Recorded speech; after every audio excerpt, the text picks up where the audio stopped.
After boycotting the World Cocoa Foundation meeting in Brussels early this month, Ivory Coast and Ghana, the world's two biggest cocoa producers, now says there had been progress towards resolving a tug-of-war with chocolate giants on price. I am angry because farmers are working.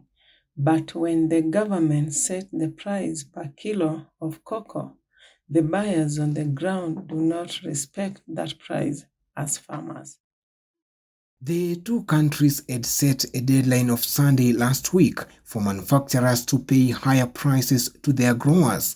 But in a joint statement, industry bodies said the talks had yielded agreement to set a working formula to explore the problems and report back early next year. The quarrel focuses on the Living Income Differential (LID), a policy that Ivory Coast and Ghana introduced in 2019 to fight poverty among cocoa farmers in the global $130 billion chocolate market.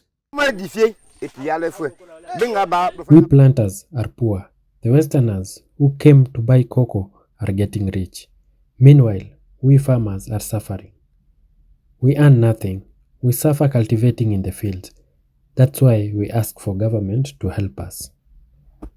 Ivory Coast and Ghana vowed to charge a premium of $400 per ton on all sales of cocoa beans, starting with the 2020-2021 harvest. But their trade bodies say the scheme is being undercut by buyers who depress the price of another premium based on bean quality.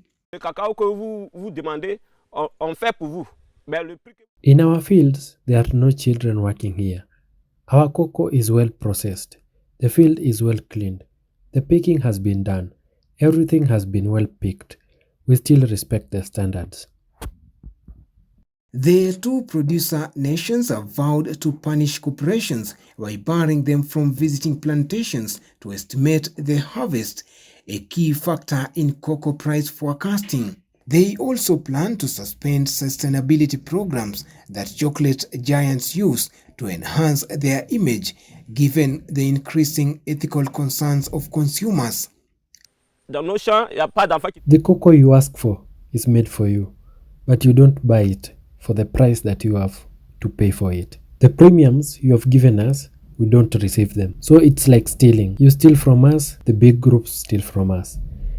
Monday's joint statement was signed by the Ivorian Coffee and Cocoa Council, the Ghanaian Cocoa Board, and the Ivory Coast and Ghana Cocoa Initiative. The producers noted the efforts made by certain companies and their desire to jointly find solutions for sustainable cocoa production that places farmers at the heart of this strategy. The two countries together account for 60% of the world's cocoa, but their farmers earn less than 6% of the industry global revenue. Victor Wanaswa, Mwanzo TV.